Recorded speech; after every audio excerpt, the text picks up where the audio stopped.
વડોદરામાં 16 જુલાઈએ ઇસ્કોનની 45મી શ્રી જગન્નાથ રથયાત્રા નીકળશે. 45 ટન શીરો મહાપ્રસાદનું વિતરણ કરવામાં આવશે. અષાઢ સુદ બીજના પાવન અવસરે ગુરુવારના રોજ તારીખ 16 જુલાઈ 2026ના રોજ ઇસ્કોન મંદિર વડોદરા દ્વારા ભગવાન શ્રી જગન્નાથજીની 45મી વાર્ષિક રથયાત્રાનું આયોજન કરવામાં આવ્યું છે. વડોદરા રેલવે સ્ટેશન ખાતેથી બપોરે 32 કલાકે રથયાત્રાનો શુભારંભ થશે. આ ધાર્મિક મહોત્સવમાં મોટી સંખ્યામાં શ્રદ્ધાળુઓ જોડાશે. રથયાત્રાની વિશેષતા તરીકે આ વર્ષે 45 ટન શીરો મહાપ્રસાદનું આયોજન કરાયું છે. શુદ્ધ દેશી ઘીમાં તૈયાર કરવામાં આવેલા શીરો મહાપ્રસાદનું રથયાત્રા દરમિયાન 5 ટ્રક મારફતે ભક્તો અને નગરજનોમાં વિતરણ કરવામાં આવશે.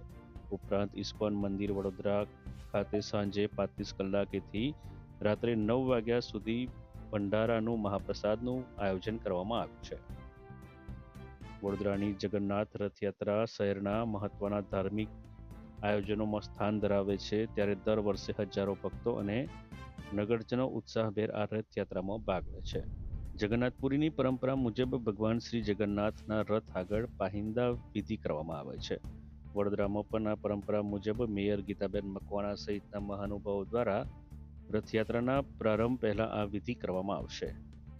રથયાત્રામાં ધાર્મિક આગેવાનો, રાજકીય આગેવાનો, સામાજિક આગેવાનો, કાર્યકરો, ઇસ્કોન મંદિરના હરિભક્તો અને મોટી સંખ્યામાં નગરજનો જોડાશે.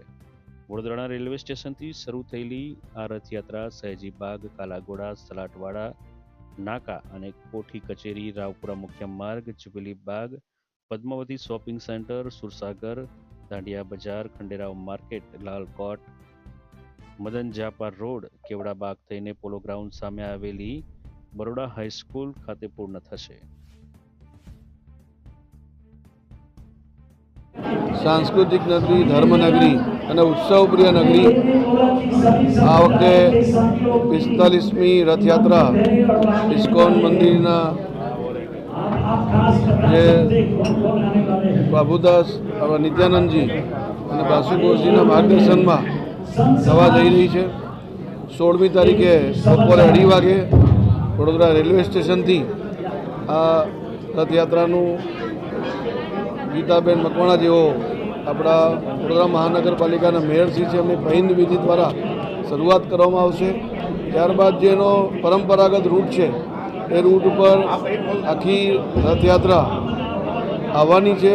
ભગવાન જગન્નાથજી જ્યારે નગરચાર્યા ઉપર આપણા સ્થાન પર પધારવાના છે ત્યારે સૌ ભાવિક ભક્તોને વિનંતી છે કે આપણે શાંતિથી અને સૌહાર્દપૂર્ણ વાતાવરણમાં ભગવાનના દર્શન કરીએ, ભગવાનના દર્શનનો લાભ લઈએ.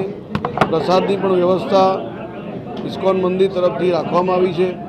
45,000 દેશી ઘીમાંથી બનેલો શીરો પ્રસાદમાં રહેવાનો છે. સૌ ભાવિક ભક્તો દર્શન અને પ્રસાદનો લાભ લે, શાંતિપૂર્ણ રીતે રહે એ હું સૌને અપીલ કરું છું.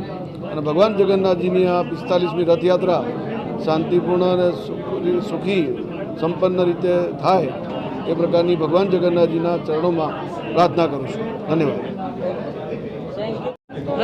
आज इस्कॉन मंदिर आए कॉन्फ्रेंस थी, क्या कहोगे? आज इस्कॉन मंदिर में आए, मैं बरसों से आता हूँ और मंदिर की भावना आस्था से जुड़ी है. भगवान की पूजा करना ये मन को शांति है, मन को शांति मिले, सुख घर परिवार सुखी होवे और निरंतर उनकी सेवा करते रहे, ये भी भगवान से प्रार्थना करते हैं.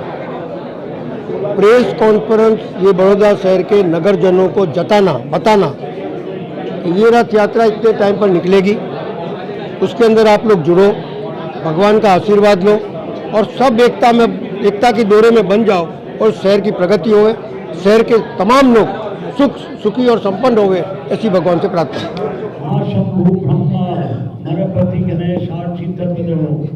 जगन्नाथ स्वामी नयन बदगामी भवतु में.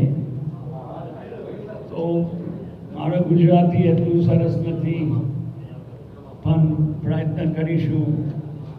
પહેલા ભાજપના અધ્યક્ષ સોની સાહેબ, ડેપ્યુટી મેયર સાહેબ શું નામ? આદિત્ય પટેલ અને બટ્ટુભાઈ મંદિરના જૂની સેવક અને